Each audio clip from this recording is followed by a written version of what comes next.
గౌడులపై ఎక్కడ దాడి జరిగినా ఉపేక్షించేది లేదు.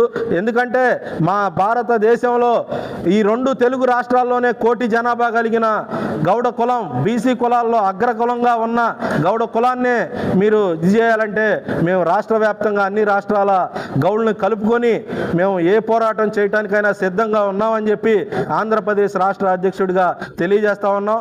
ఇప్పటికైనా ఒక సిట్టింగ్ జడ్జిని వేసి ఇంటిపైన దాడి జరిగిన దాన్ని ప్రభుత్వం వెంటనే ఎంక్వైరీ వేసి దోషుల్ని శిక్షించాలి. నిన్న మొన్న మేము పేపర్లో చూసాం, నిన్న ఇప్పుడు పిలిచి ఒక 10 మంది మీద కేసులు కట్టి మళ్ళీ స్టేషన్ బెయిల్ ఇచ్చి పంపించామని. ఇది ఎట్లా కరెక్ట్ అవుద్దని చెప్పి మేము ప్రశ్నిస్తూ ఉన్నాం.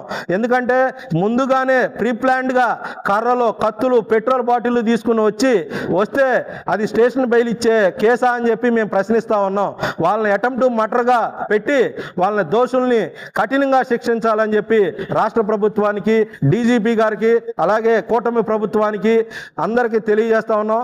దీనిపైన విచారణ జరిపి చేయకపోతే మేము రాష్ట్ర వ్యాప్తంగా అన్ని రాష్ట్రాల్లో ఉన్న గౌడుల్ని ఏకం చేసుకొని ఇలాంటి దాడులని దీన్ని పులి స్టాప్ పెట్టాలని చెప్పి మేము చెప్తా ఉన్నాం.